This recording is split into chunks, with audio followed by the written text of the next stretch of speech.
वेदो वेदांग वेदांतो विद्या स्थानेभ्यो एव च नमो यदस्करं परिभ्रष्टं मात्राहीनं च यद् भवेत् पुण्यं भवतु तत्सर्वं तत्प्रसादो সুরেশ্বরী। এটা একটা ভীষণ ইম্পর্টেন্ট ডে সূচনা বলা যেতে পারে, মানে এক ধাপ এগিয়ে গেল আমার মেয়ে, এবং পড়াশোনার যে চাপ সেটা এবছর থেকে শুরু হয়ে গেল, এবং ভীষণ সুন্দর করে ও নিজে সব রিচুয়ালস করেছে, তো ভীষণ মিষ্টি।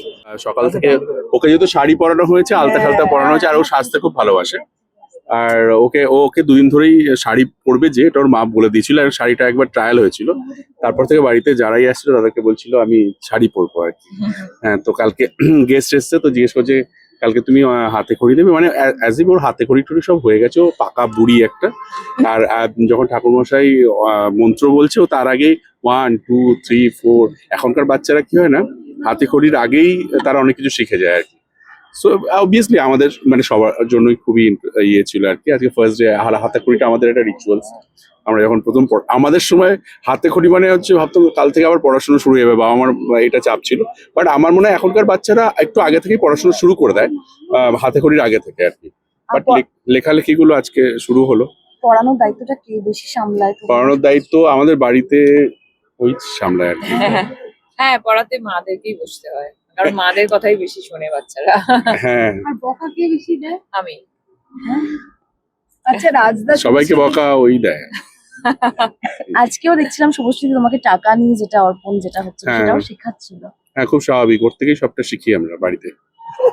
একটা কথা compliment, everything is compliment, complimentary. আমি অনেক কিছু ওর থেকে শিখি, ও আমার থেকে অনেক কিছু শিখে, সেটাই তো পার্টনারশিপ। না, অ্যাকচুয়ালি টাকাটা পার্টিকুলারলি এইভাবে ওই দক্ষিণাটা দিতে হয় আর কি। আর আমাদের ঠাকুরমশাই এটা আমাকে প্রত্যেক বছর আমাদেরকে শেখায় আর কি।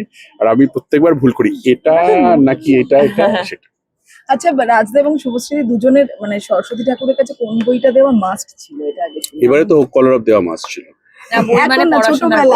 ও আমাদের কাছে এখন আচ্ছা, আমাদের কাছে এখন শুধু মাথায় হোক কলরবই চলছে অনেস্টলি। আজকের দিন তো হোক কলরব চলছে, আর মায়ের আরাধনা হলো আর কি। তো হ্যাঁ, বই ওরকম ভাবে মনে নেই রে মেনলি। আমি আসলে সবকটা বই দিয়ে দিতাম, কারণ খুব আনন্দের দিন ছিল যে 2 দিন 3 দিন পড়াশোনা করতে হবে না, তাই মোটামুটি সব সাবজেক্ট গুলো দিয়ে দিতাম যে মা পাশ করিয়ে দিও। এবং ইউভানকেও বলেছি যে তুমি বই দিয়ে দেবে, পড়াশোনার কোনো ব্যাপার নেই। এই বছর যেটাও বললো, সত্যি আমাদের কাছে খুব ইম্পর্টেন্ট ডে আজকে, সরস্বতী পুজো, তার সাথে সাথে নেতাজি সুভাষচন্দ্র বোসের জন্মদিন আজকে। একদিকে যেমন প্রেম ভালোবাসা, আর একদিকে বিপ্লবী, সমস্ত জিনিসটাই আমাদের ছবিতেও আছে। তাই হোক কলরব আজকে থেকে থিয়েটারে রিলিজ হয়েছে। সবাইকে আমি বলবো যে সিনেমা হলে গিয়ে, তোমরাও স্পেশালি যারা যারা ক্যামেরার পিছনে আছে তাদের সবাইকে বলবো সিনেমাটা দেখো।